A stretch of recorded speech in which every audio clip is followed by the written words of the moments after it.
You're listening to Mom and Doc Talk, where we talk all things healing pans and pandas with an emphasis on homeopathy.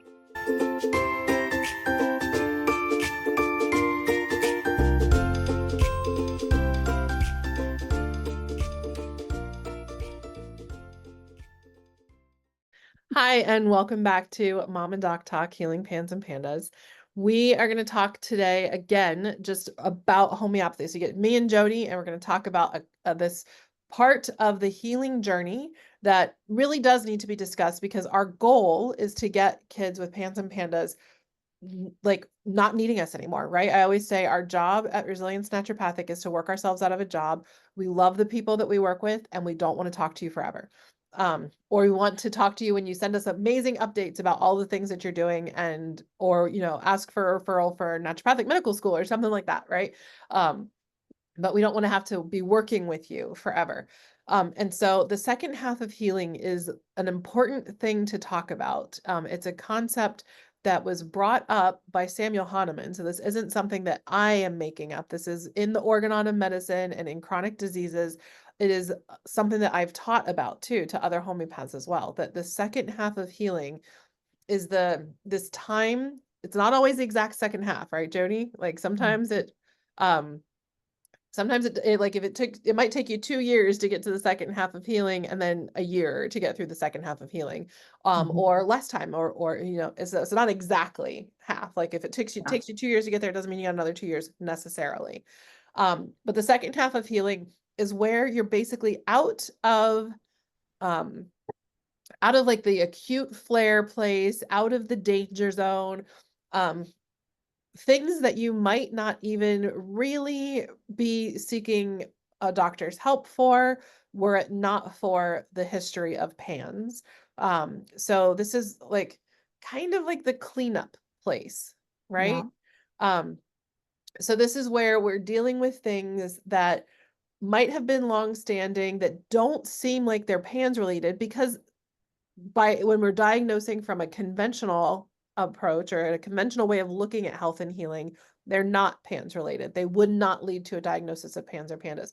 But when we're looking at things from the homeopathic perspective, where all health challenges are due to disruptions and disturbances of the vital force, or our body's ability to maintain homeostasis and balance, and everything is connected. So like the stuff that's happening with your gut is connected to your PANS. The stuff that's happening with your headaches is connected to your PANS. Your history of rashes is connected to your PANS, because all of that is connected to that susceptibility to this particular way that your system is like weakened, or can be disturbed in one way or the other, right? So everything is connected, and then if we don't heal all of the things that we're dealing with, that come to us, there's a chance that the things that we were more concerned about could return, because that susceptibility hasn't been fully addressed. So this is a tough part of the healing journey. I'm not going to lie. And it's tough for everybody. It's tough because you're generally doing pretty well. The stuff that you're dealing with is mild by comparison. And some of it might even be stuff that you're like, this is just how I am. This is just how my body works. Because it's been around for so long that you have become accustomed to it, and you don't realize that you're not in the state of optimal health in that place. So you could go from being somebody who has really great responses to remedies and, big changes, to like little changes and subtle things. It gets harder to see changes, because, we always talk about climbing mountains, right? You are in that the second half of healing isn't the second half of the climb. It's actually like, if we're doing a mountain analogy, it's like you can see the peak. You're at the very tail end. It's like the last half mile of a 10-mile hike. You can see the peak. You're close. You're generally doing great. You've got a whole lot, and you see, oh my gosh, I'm so proud. Look at all of this that was behind me. But if you don't do that last little bit, you're not going to get there. So the changes that you're going to see from making a 10% improvement in that last half mile are very different than what you're going to see if you're doing a 10% improvement in the whole 10 miles. Does that make sense? Like a 10% jump is different Yep. when you're at the early stages of healing because you've got so much improvement that you need to make versus in the second half of healing where you've got less that needs to be healed. So the improvements are just not going to be as clear and as big. And I'm going to turn to you here for a second, Jody, because a lot of parents get into this place and then they start to think, well, homeopathy is not working for me anymore Yeah. because we're not seeing these big changes like we used to. Yeah, the second half is definitely was a little kind of crazy making for me while I was in it. Now it looks different, of course, because everything looks shinier after you've Mhm. done it. Um, but it was even though I had a pretty solid, my confidence in homeopathy was good. It was where it needed to be. You know, when Avery started her healing journey, exactly what you just said happened. Um, we were seeing like any shifting at all was like, oh my gosh, this is amazing. So I was just overwhelmed in the beginning with anything. Like if ticks went down by 20%, I was like, oh my gosh, this is amazing.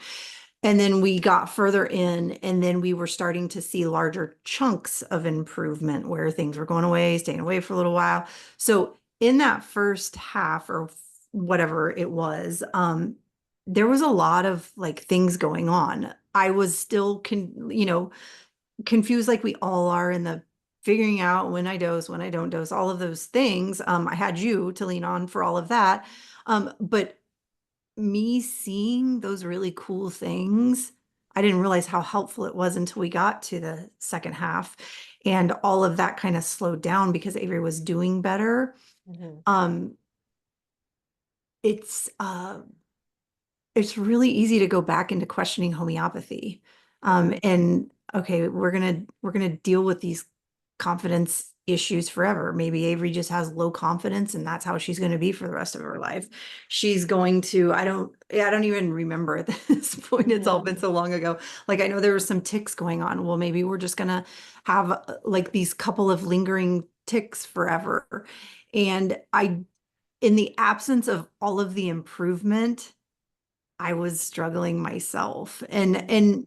I also felt like kind of it shifted into a different flavor of figuring out. Like as she started doing better and we were going longer in between doses, that was different figuring out than we were before because she also wasn't aggravating as bad in the second half.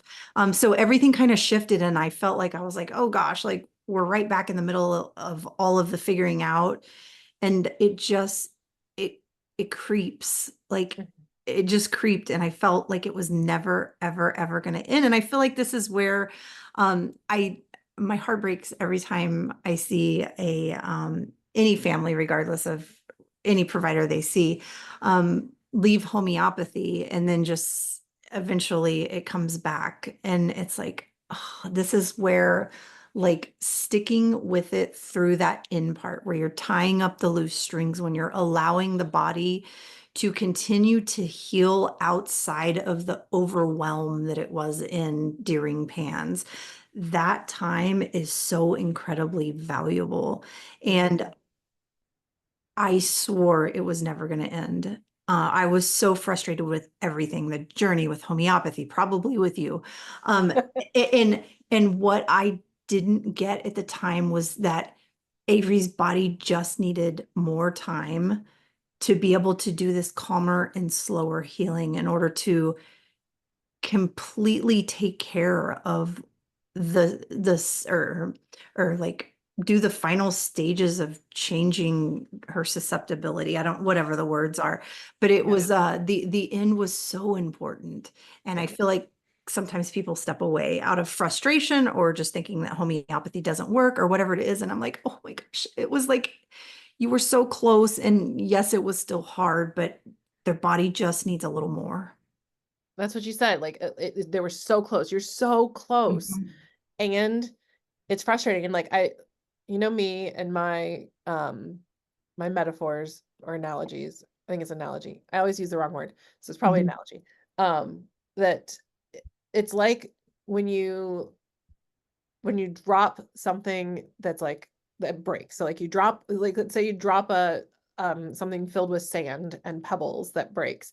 The glass shards are going to be easy. The big ones are easy to pick up. Then the pebbles are easier to pick up. So when you get to like the sand and like those little bits of those tiny little things of glass, they will sometimes hang around for weeks, and you like step Yeah. where did this glass shard come from? Oh, it's from that thing I broke 2 weeks ago that is just, it is hard to get, and so we finally found it so that we could address it, you know. It can just it's easier, and you can feel like you make more progress with the bigger, harder, worse things than with the smaller things. Mhm. um I feel like it's pretty important to talk about return of old symptoms. Most people are going to see return of old symptoms happening in the first half of healing, but it can show up in the second half of healing too. And sometimes that's what the second half of healing is dealing with, is like some old symptoms that were covered up. So I think I've used this analogy before.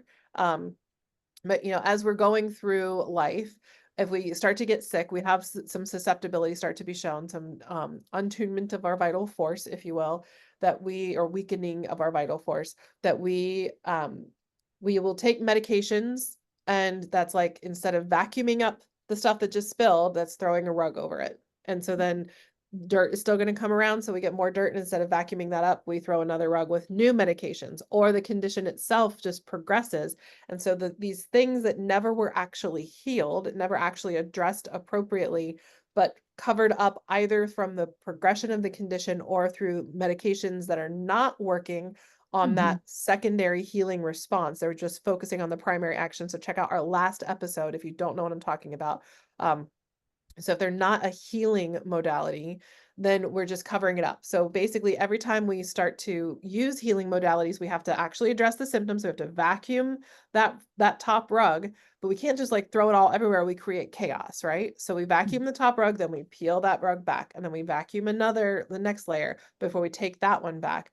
And so as we're healing, and doing the parts where we're actually like taking care of it appropriately so that we're not just suppressing or palliating it, Mhm. um, things that were covered up from those other uses of medications or the progression of the condition itself start to show back up.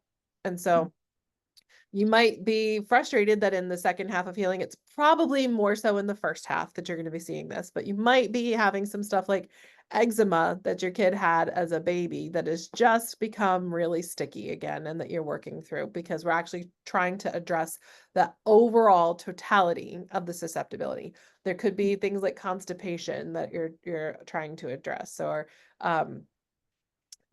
headaches, that kind of thing, that are things you can live and work through, but if you don't, you're still leaving parts of that susceptibility Mhm. sort of exposed and vulnerable to future triggers. I think there's quite a few of us that in that second half, the for those of us that have kids with ADHD, that like shifts. And for some reason, in the second half, the ADHD stuff feels so much heavier. Mhm. But it's because all of the other insanity is gone away.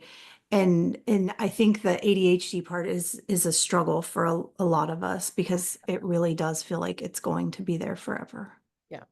And it won't necessarily be there forever, but there are ways that, ADHD is part of how we're wired. That so it's more about like the suffering and the ways that we can't work through it, Mhm. versus trying to just change and eliminate ADHD altogether.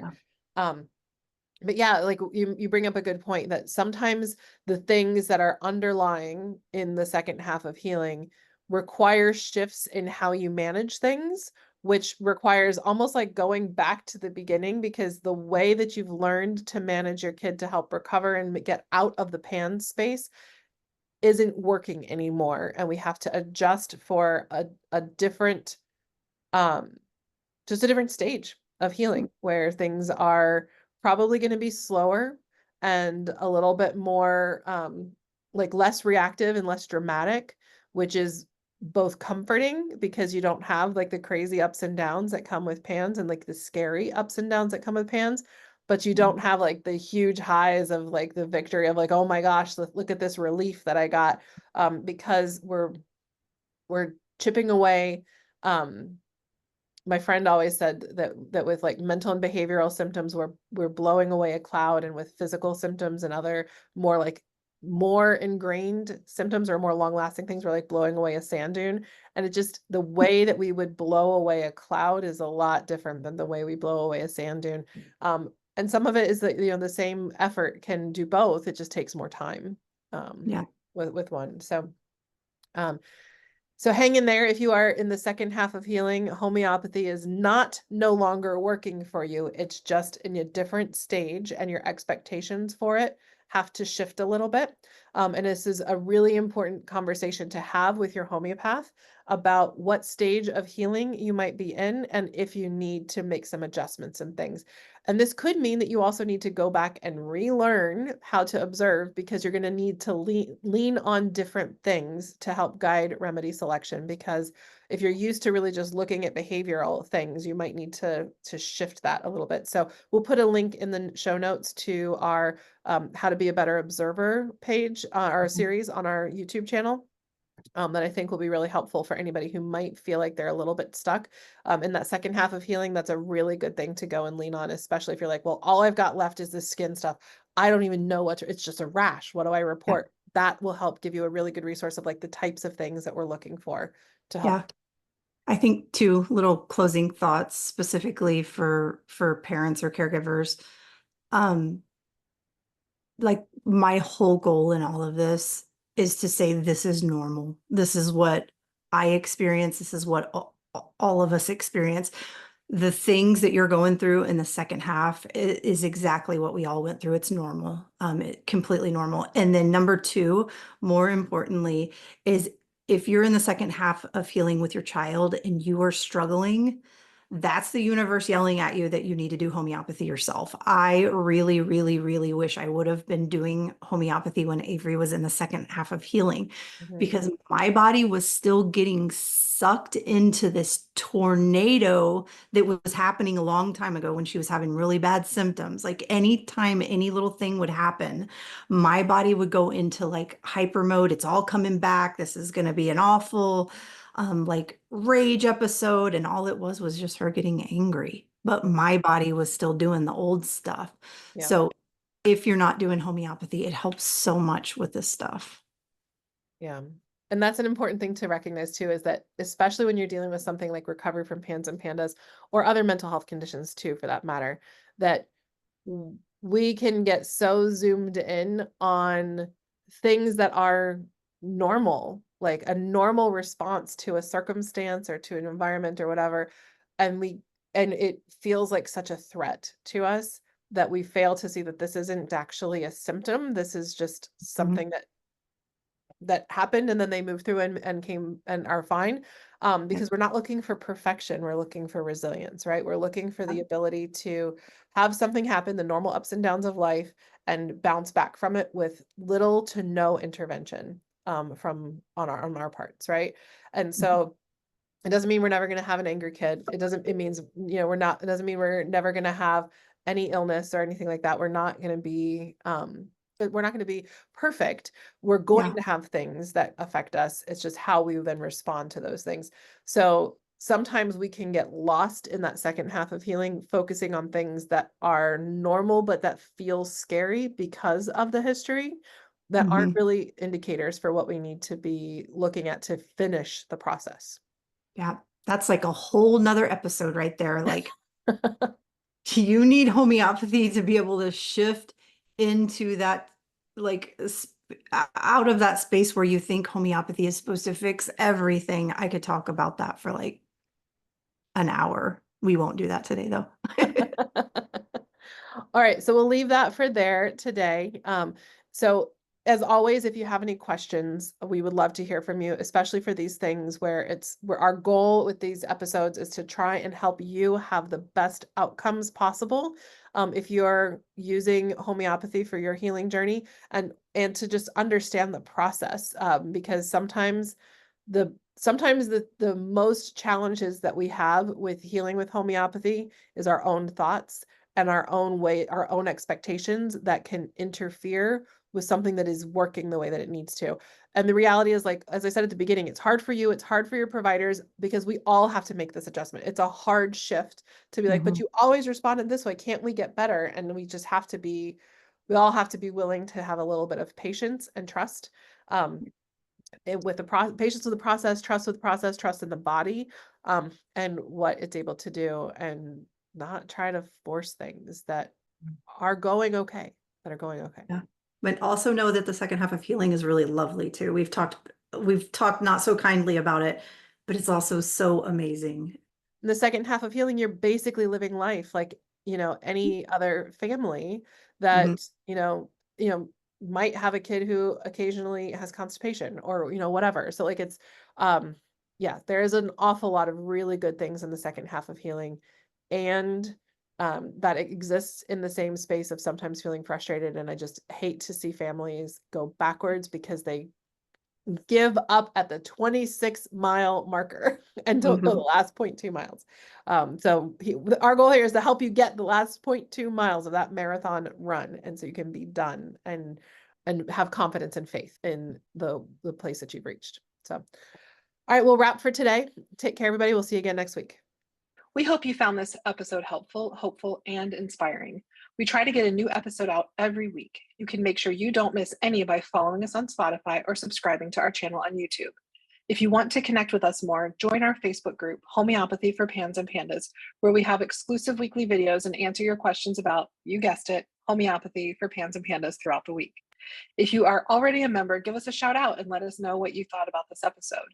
If you aren't on Facebook and would like to reach us, you can email us at podcast@resiliencenaturopathic.com.